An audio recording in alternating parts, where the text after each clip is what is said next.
So first of all, you all feel a little far away, so I'm gonna need you to come a little closer. I got something to show you. I promise you want to see it, but you got to get a little closer to see it. A little closer, just a little bit, just a little. No, not too scary. No hidden jokes. Thank you so much. It's so much better.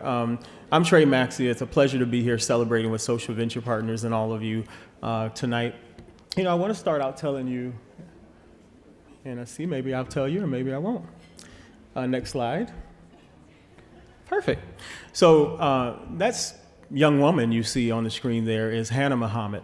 And Hannah Muhammad is from an East African family. And when her family immigrated to America when she was a young child, Hannah had a hard time in elementary school. Her parents didn't speak English. America was a new culture for her. And she was the oldest child out of a family of 3. And so Hannah was enrolled in the Powerful Schools program at Hawthorne Elementary, and I know that there's some Hawthorne Elementary alumni here. It's not going to work today, so fine. And not only did Hannah become a strong reader through the Powerful Schools program, Hannah also became one of the strongest students in her school. But I'm going to come back to Hannah in a minute. Ooh, look at that. Told you I had something to show you. When I started at Powerful Schools 5 years ago, it was really an exciting time for me in education. There's a lot of reform happening. A lot of you are involved in reform in the room. There's community schools collaboration. There is the Roadmap Project. So many of you are involved, Eastside Pathways, in changing the trajectory for our children. And so when we got this SVP award, I was excited personally because we were one of the first nonprofits to be reinvested in by Social Venture Partners. And to me, it felt as if SVP had given us an electronic sports car like the Tesla. And so I was begging Paul and Lynn for the keys because, you know, I needed to take a test drive. But I was really not expecting for SVP to say, well, Tre, you don't get a keys to a sports car, a Tesla electronic car, but you do get to go under the hood of your own organization. And I don't know if you've ever seen under the hood of a Tesla, but I found it. And we didn't get the Tesla, but we did get to go under the hood of our own organization, if you will. And so I was a little bit skeptical because not only did they want us to go under the hood, I could understand going under the hood at the executive level with my board and my executive staff, but they wanted us to include people from all levels of the organization to tell us what was working with the organization and what wasn't. And I value staff opinion, but in my own executive director opinion, I was worried that our team at various levels wouldn't always understand the 3,000-foot level goals of the organization in terms of what was needed, what wasn't working, and so forth. But you know what? That fear will soon subside. They assigned Christine Martin to us as a lead partner who's in this room, and she's phenomenal. Please give her a hand. And Christine guided us under our hood, and we did do our process by looking under the hood, figuring out what systems were working, what systems weren't, and what systems needed to be eliminated. And I was very proud of that because it was very humbling for me because I got a lot from it as a leader. I began to understand that people at various levels of the organization were watching. People at various levels of the organization did understand what was happening at the higher level of the organization. And more importantly, we were able to show a funder our vulnerabilities. And that usually doesn't happen. You usually show your funders what you have, what your best, what your accomplishments are. You don't go to them and say, this isn't working, and help us. And Social Venture Partners provided that opportunity for Powerful Schools. And so there's a couple of things that stand out to me over the past few years of this relationship with Social Venture Partners. And one is last year, we have a tutoring program that tutors struggling readers, as I talked about with Hannah, and 100% of those folks returned to Powerful Schools, 100% last year. There's 28 of these individuals. They don't make a lot of money. They're there, they're dedicated. But they returned to the organization, not only because they believe in the children, but they returned because we were able to do an HR process by which we were able to elevate our HR systems so that the HR system at the very top, you could see the goals of the organization, and then every single person, all the way down to whomever, could see their role at the micro level to the bigger goals. It started with me as the ED, it rolled out to the executive staff, and now we've rolled it out across the whole organization. That does a couple of things. You may say, well, that sounds basic. It does a couple of things for a nonprofit. It helps everyone to see the big picture, and then it helps everyone to see their role in accomplishing the big picture. And then it helps us to prioritize professional development so that people can get there. And it also allows people to see opportunity for growth. And so Powerful Schools has become, it's already an extraordinary place to work, but we're even better because of it. Another thing that we did under our own Powerful Schools hood is the board was saying to me, we need a dashboard, we need a dashboard. And I'm thinking, well, we're not Microsoft, we're not Amazon, we're Powerful Schools. No, but we need a dashboard so we can see real time how things are progressing at the macro level.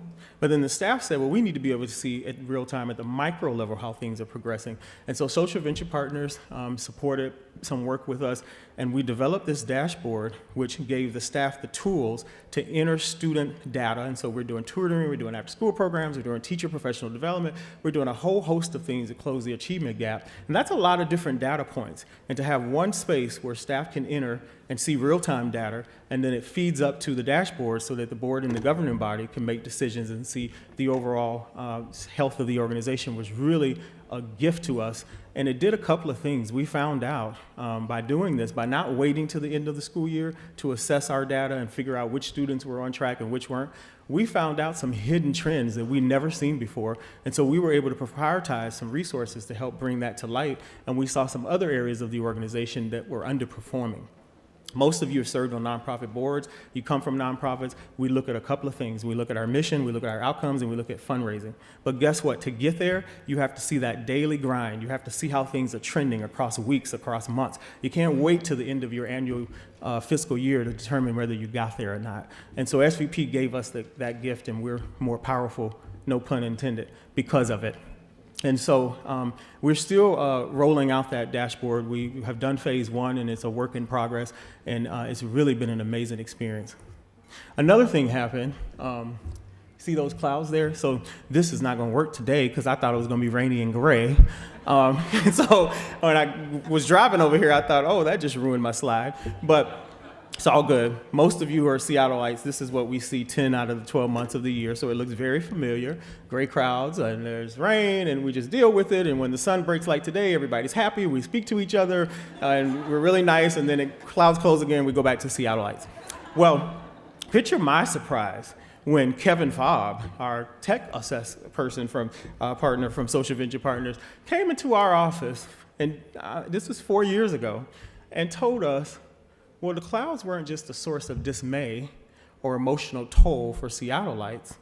The cloud was actually a place where organizations would store their most treasured data. The clouds? And many of you laugh now, but 4 or 5 years ago, many of you didn't know that the cloud was a place where you could store your data. Now we all know, right? Joke's on us. But Kevin came in and he helped us to navigate to cloud computing. Ooh. And some of my staff still doesn't really understand how it all works. I think some of them look up at the clouds and look for our data and see if they're going to see student ID numbers and get worried. But nonetheless, the cloud computing was really awesome for us because a small organization like us, to maintain an aging server costs thousands of dollars. And in this environment, you know, I'm here tonight, and staff is off meeting in different places, and we're doing things. So to be able to access data easily from anywhere and have that data be safe was truly a gift for Powerful Schools. And so now Powerful Schools is cloud computing. How many of you are cloud computing in your organizations by show of hands? Okay, not bad. Kevin, I think, is out there. I thought I saw him, so maybe he can help you get there. You know, Powerful Schools over the last 4 years, we have really grown. As they mentioned, we were an original Social Venture Partners investee. And at that time, I think we were in 4 schools, and we were probably serving over 1,000 students. And now we are in 18 sites, and we serve over 4,000 students across Seattle and South King County. And so we're really proud of that.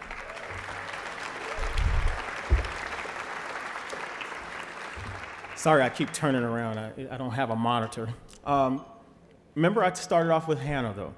And so Hannah, you know, she started out here very foreign to this country. She was struggling. She succeeded in elementary school. And Hannah is now a junior at the University of Washington. She is studying to be a teacher, and she has now decided that she might want my job. So she told me that, you know, I never heard of this executive director thing, but I think I'll teach for a while, and then I think I'll come get your job. And so we're excited because we are helping to transform the lives of Hannah and Hannah's brothers. Hannah's brothers are now in our program, and her brothers are at the Hawthorne Elementary, and they're receiving the same support that we gave her, and they're on their way to becoming strong readers and becoming successful in life.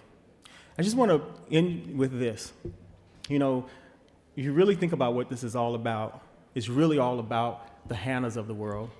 And there are thousands, probably millions of Hannahs across this globe who rely on organizations like Powerful Schools to help them overcome what seems like insurmountable obstacles in their life. But guess what? There are also hundreds, if not thousands, of organizations like Powerful Schools across this globe that are relying on organizations like Social Venture Partners, on people like each and every one of you in this room to help us become the most effective organizations so that we can help the Hannahs of the world. Happy anniversary, Social Venture Partners, Seattle.